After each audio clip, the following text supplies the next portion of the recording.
ನಮಸ್ಕಾರ ವೀಕ್ಷಕರೇ, Bhadresh R astrology ಚಾನೆಲ್ಗೆ ನಿಮಗೆಲ್ಲ ಸ್ವಾಗತ. ನಾನು ನಿಮ್ಮ ಭದ್ರೇಶ್ ಆರ್, ಜ್ಯೋತಿಷ್ಯ ಮಾರ್ಗದರ್ಶಕರು ಮತ್ತು ತಾಂತ್ರಿಕ ಸಾಧಕರು. ಶನಿ ಪ್ರಭಾವದ ವಿಚಾರದಲ್ಲಿ ಸುಮಾರು 90% ಜ್ಯೋತಿಷ್ಯರು ಈ ವಿಚಾರವನ್ನು ನಿಮಗೆ ಹೇಳಿರಲ್ಲ, ಗೊತ್ತಿದ್ರೂ ಹೇಳಿರಲ್ಲ. ಯಾವ ವಿಚಾರ? ಗೋಚಾರ ಕುಂಡಲಿಯ ಆಧಾರದ ಮೇಲೆ ಶನಿ ಪ್ರಭಾವದ ಶುಭ ಮತ್ತು ಅಶುಭಗಳನ್ನು ನಿರ್ದಿಷ್ಟವಾಗಿ ನಿರ್ಧರಿಸಲು ಸಾಧ್ಯವಿಲ್ಲ. ನಿಮ್ಮ ಜನ್ಮಕುಂಡಲಿಯ ಆಧಾರದ ಮೇಲೆಯೇ ಶನಿಯ ನಿರ್ದಿಷ್ಟ ಪ್ರಭಾವದ ಶುಭ ಅಶುಭ ಫಲಗಳನ್ನು ನಿರ್ಧರಿಸಲು ಸಾಧ್ಯ. ಗೋಚಾರದಲ್ಲಿ ಅರ್ಧಾಷ್ಟಮ ಶನಿ, ಪಂಚಮ ಶನಿ, ಅಷ್ಟಮ ಶನಿ, 7.5 ಇದ್ದರೂ ನಿಮ್ಮ ಜನ್ಮ ಕುಂಡಲಿಯ ಆಧಾರದ ಮೇಲೆ ಶನಿಯು ಸುವರ್ಣಪಾದ, ರಜತಪಾದ, ಲೋಹಪಾದ ಮತ್ತು ಚತುಷ್ಪಾದ ಹೀಗೆ 4 ವಿಧದಲ್ಲಿ ಯಾವ ವಿಧದಿಂದ ನಿಮಗೆ ಗೋಚಾರದಲ್ಲಿ ಪಂಚಮ, ಅಷ್ಟಮ, ಅರ್ಧಾಷ್ಟಮ ಮತ್ತು 7.5 ಪ್ರವೇಶ ಮಾಡಿದ್ದಾನೆ ಅಂತ ತಿಳಿದುಕೊಳ್ಳದೆ ಶನಿ ಪ್ರಭಾವದ ಶುಭ ಮತ್ತು ಅಶುಭ ಫಲಗಳನ್ನ ತಿಳಿಸಲಿಕ್ಕೆ ನಿರ್ದಿಷ್ಟವಾಗಿ ಸಾಧ್ಯವಿಲ್ಲ. ಹಾಗೆ ಶನಿ ಪ್ರಭಾವದಲ್ಲಿದ್ದೀವಿ ಗೋಚಾರದಲ್ಲಿ ಅಂದ ಕೂಡಲೇ ಭಯಪಡುವ ಅಗತ್ಯ ಇಲ್ಲ. ಇದೇನು ಗುರುಗಳೇ, ಎಲ್ಲ ಜ್ಯೋತಿಷರು ಶನಿ ಪ್ರಭಾವ ಇದೆ, ಪಂಚಮ ಶನಿ ಇದೆ, ಅರ್ಧಾಷ್ಟಮ ಶನಿ ಇದೆ, ಅಷ್ಟಮ ಶನಿ ಇದೆ, 7.5 ನಡೀತಿದೆ, ದೊಡ್ಡ ದೊಡ್ಡ ವ್ಯವಹಾರಗಳಲ್ಲಿ ಹೂಡಿಕೆ ಮಾಡಬೇಡಿ ಅಥವಾ ದೊಡ್ಡದಾಗಿ ಬಿಸ್ನೆಸ್ಗೆ ಕೈ ಹಾಕಬೇಡಿ, ಕಿರಿಕಿರಿ, ಮನೆಯಲ್ಲಿ ಜಗಳ, ಈ ಥರ ಎಲ್ಲ ಸಮಸ್ಯೆಗಳನ್ನೂ ಹೇಳ್ತಾರೆ. ನೀವು ಮಾತ್ರ ಯಾಕೆ ಶನಿ ಪ್ರಭಾವ ಇದ್ದರೆ ಭಯಪಡುವ, ಆತಂಕ ಪಡುವ ಅಗತ್ಯವಿಲ್ಲ. ಬಟ್ ಎಚ್ಚರಿಕೆಯಿಂದ ಇರಬೇಕು.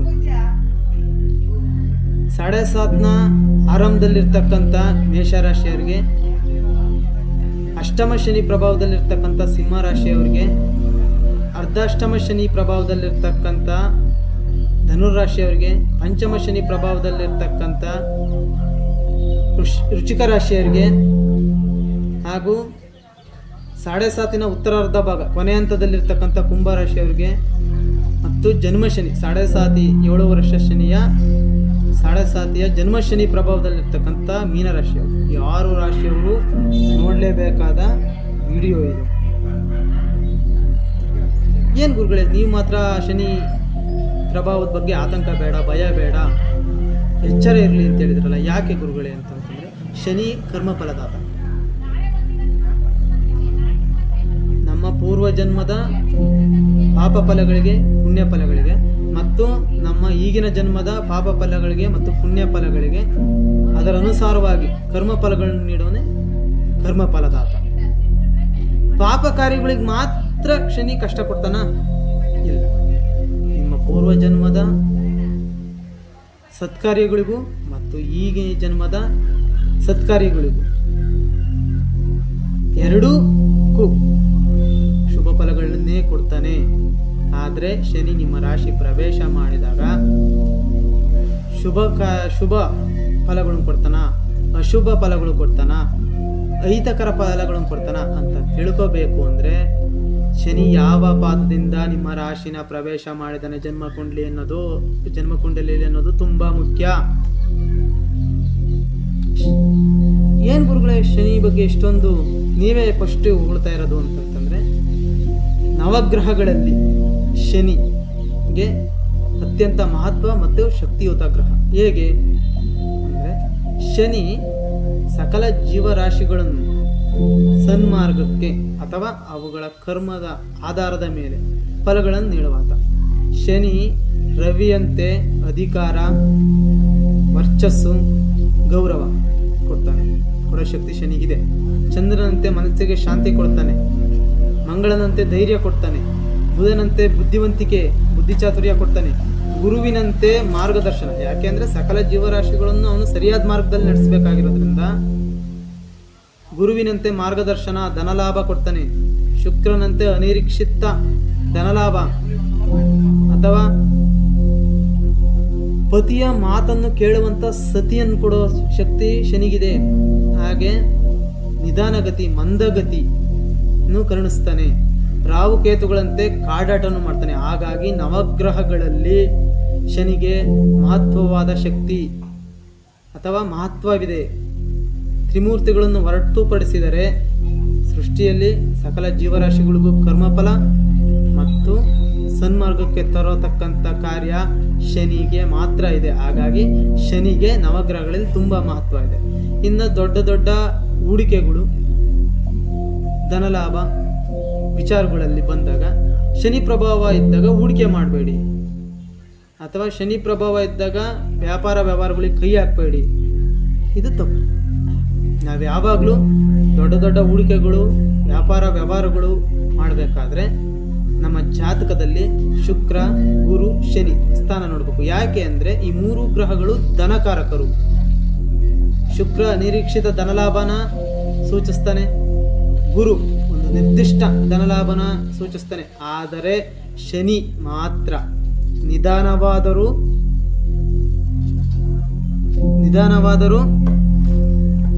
ಸ್ಥಿರವಾದ ಸಂಪತ್ತು, ಆಸ್ತಿ, ಜಮೀನು, ಇಲ್ಲ ನಮ್ಮ ಪ್ರಾಪರ್ಟಿ ದೊಡ್ಡದಾಗಿ ಬೆಳೆಸಬೇಕು ಗುರುಗಳೇ, ಅಥವಾ ನಿರ್ದಿಷ್ಟ ಸಂಪತ್ತು, ಸ್ಥಿರವಾದ ಸಂಪತ್ತನ್ನು ಶನಿ ಮಾತ್ರ ದಯಪಾಲಿಸ್ತಾನೆ.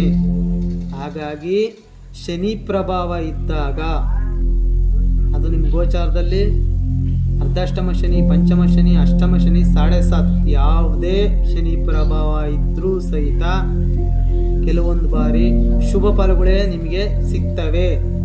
ಬರೀ ನಿಮ್ಮ ಪಾಪಗಳಿಗೆ ಮಾತ್ರ ಶನಿ ಫಲಗಳನ್ನು ಕೊಡಲ್ಲ. ಹಾಗಾಗಿ ಶನಿ ಗ್ರಹದ ಬಗ್ಗೆ ಅಥವಾ ಪ್ರಭಾವದ ಬಗ್ಗೆ ಆತಂಕ ಮತ್ತು ಭಯ ಬೇಡ, ಎಚ್ಚರಿಕೆ ಬೇಕು ಅಷ್ಟೇ. ಶನಿಗ್ರಹದ ಬಗ್ಗೆ ಎಚ್ಚರಿಕೆ ಇರಬೇಕು. ನಮ್ಮ ಸನ್ನಡತೆ ಇಂದ ಶನಿ ಕೊಡ್ತಕ್ಕಂಥ ಕಷ್ಟಗಳನ್ನು ನಾವು ಶುಭ ಫಲಗಳಾಗಿ ಪರಿವರ್ತನೆ ಮಾಡ್ಕೋಬೇಕು. ಹಾಗೆ ಇನ್ನು ಗುರುಗಳೇ, ಈ ಲೋಹಪಾದದಿಂದ ಶನಿ ಗೋಚಾರಕ್ಕೆ, ನಮ್ಮ ಜಾತಕದಲ್ಲಿ ಗೋಚಾರಕ್ಕೆ ಲೋಹ ಸುವರ್ಣಪಾದದಿಂದ, ರಜತಪಾದದಿಂದ ಅಥವಾ ಲೋಹಪಾದದಿಂದ, ಚತುಷ್ಪಾದದಿಂದ ಬಂದಿದ್ದಾನೆ ಅಂತ ಹೇಗೆ ತಿಳ್ಕೊಳ್ಳೋದು ಗುರುಗಳು ಅಂತಂತಂದರೆ, ನಿಮ್ಮ ಜನ್ಮ ದಿನಾಂಕ ಬೇಕು. ಅದರ ಆಧಾರದ ಮೇಲೆ ನಿಮ್ಮ ನಿರ್ದಿಷ್ಟವಾದ ಜಾತಕ ಕುಂಡಲಿನ ಸಿದ್ಧಪಡಿಸ್ಕೋಬೇಕು. ಅದಾದ ಮೇಲೆ ಶನಿ ಒಂದು ರಾಶಿಯಿಂದ ಇನ್ನೊಂದು ರಾಶಿಗೆ ಪ್ರವೇಶ ಮಾಡುವಂಥ ಸಮಯದಲ್ಲಿ ಚಂದ್ರನಿರುವಂತಹ ರಾಶಿಯಿಂದ ನಿಮ್ಮ ರಾಶಿಯವರೆಗೆ ಎಣಿಸಿದಾಗ ಬರುವಂತಹ ಅಂಕಿಗಳ ಆಧಾರದ ಮೇಲೆ ಶನಿ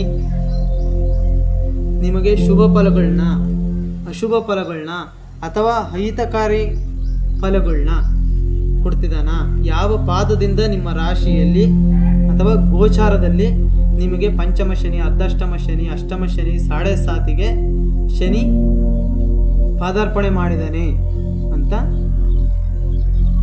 ತಿಳ್ಕೊಬಹುದು. ಇನ್ನು ಗುರುಗಳೇ, ಯಾವ ಪಾದದಿಂದ ಪ್ರವೇಶ ಮಾಡಿದರೆ ಯಾವ ಫಲ ಅನ್ನೋದಾದರೆ ಗುರು ಮತ್ತು ಶನಿ, ಗುರುನೂ ಸೇರಿ. ಯಾಕೆಂದರೆ ಗುರು 1 ವರ್ಷದ ತನಕ ಒಂದು ರಾಶಿಯಲ್ಲಿ ಇರ್ತಕ್ಕಂಥ ಗ್ರಹ, ಶನಿ 2.5 ವರ್ಷಕ್ಕೊಂದ್ಸರಿ ಒಂದು ರಾಶಿಯನ್ನು ಚೇಂಜ್ ಮಾಡ್ತಕ್ಕಂಥ ಗ್ರಹ. ಹಾಗಾಗಿ ಗುರು ಶನಿಗಳು ಇಬ್ಬರು ಸುವರ್ಣ ಪಾದದಿಂದ ಬಂದಿದ್ದರೆ ವಿಶೇಷ ರೀತಿಯ ದುಃಖಗಳು, ಕಷ್ಟಗಳು ಜೀವನದಲ್ಲಿ ಬರ್ತವೆ. ರಜತ ಪಾದದಿಂದ ಬಂದಿದ್ದರೆ ಎಲ್ಲ ರೀತಿಯಲ್ಲಿ ಆರ್ಥಿಕ ಅಭಿವೃದ್ಧಿ, ಮನೆಯಲ್ಲಿ ಸುಖ ಸಂತೋಷ, ಮಕ್ಕಳ ವಿದ್ಯಾಭ್ಯಾಸ, ಕೈ ಹಾಕಿದ ಕೆಲಸಗಳು ಎಲ್ಲವನ್ನೂ ನಿಮಗೆ ಯಶಸ್ಸು ಲಭಿಸುತ್ತೆ ರಜತ ಪಾದದಿಂದ ಬಂದಿದ್ದರೆ. ಇನ್ನು ಲೋಹಪಾದದಿಂದ ಬಂದಿದ್ದರೆ, ಅದರಲ್ಲೂ ವಿಶೇಷವಾಗಿ ಲೋಹಪಾದದಿಂದ ಬಂದಿದ್ದರೆ ಉದ್ಯೋಗ, ಧನಲಾಭಗಳು ಮತ್ತು ಸರ್ವ ಸುಖ ಸಂಪತ್ತುಗಳು ಲಭಿಸ್ತವೆ.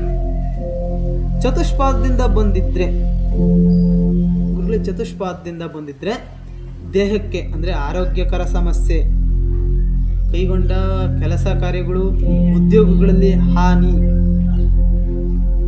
ಸಂಸಾರ ಜೀವನದಲ್ಲಿ ವಿರಸ, ಅತಿಶಯ, ಅಂತೇಳಿ ಅತಿಶಯ ಘಟನೆಗಳು ನಡೀತವೆ.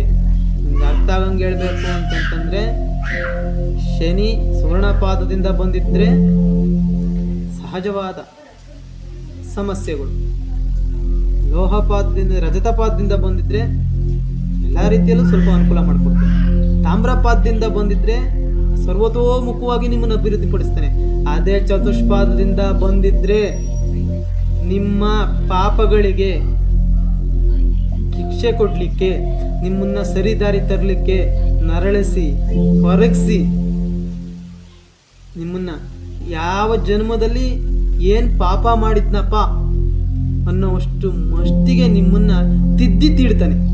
ಹಾಗಾಗಿ ಯಾವಾಗಲೂ ಗೋಚಾರದಲ್ಲಿ, ನಿಮ್ಮ ಜನ್ಮ ಕುಂಡಲಿಯಲ್ಲಿ ಗೋಚಾರದಲ್ಲಿ ಅಷ್ಟಮ ಶನಿ, ಅರ್ಧಾಷ್ಟಮ ಶನಿ, ಪಂಚಮ ಶನಿ, 7.5 ಇದ್ರೂ ಸಹಿತ ಶನಿ ಯಾವ ಪಾದದಿಂದ ನಿಮ್ಮ ಜನ್ಮಕುಂಡಲಿಯಲ್ಲಿ ಪ್ರವೇಶ ಮಾಡಿದ್ದಾನೆ ಅನ್ನೋದ ಆಧಾರದ ಮೇಲೆ ಶನಿ ಸ್ವಲ್ಪ ಅಸಹಜವಾದ ಕಷ್ಟಗಳನ್ನು ಕೊಡ್ತಾನ, ಸುಖ ಶಾಂತಿ ನೆಮ್ಮದಿ ಕೊಡ್ತಾನ, ಅಥವಾ ಅಹಿತಕರ ಘಟನೆಗಳು ನಡೀತಾವ ಅಂತ ತಿಳ್ಕೊಬೋದು. ಅಲ್ಲಿಗೆ ಶುಭ ಅಶುಭ ಅಹಿತಕರ ಘಟನೆಗಳನ್ನ ನಿರ್ದಿಷ್ಟವಾಗಿ ನಿಖರವಾಗಿ ತಿಳ್ಕೋಬೇಕು ಅಂತಂತಂದರೆ, ಶನಿ ಯಾವ ಪಾದದಿಂದ ನಿಮ್ಮ ಗೋಚಾರದಲ್ಲಿ ಪಂಚಮ, ಅಷ್ಟಮ ಮತ್ತು 7.5 ಅರ್ಧಾಷ್ಟಮ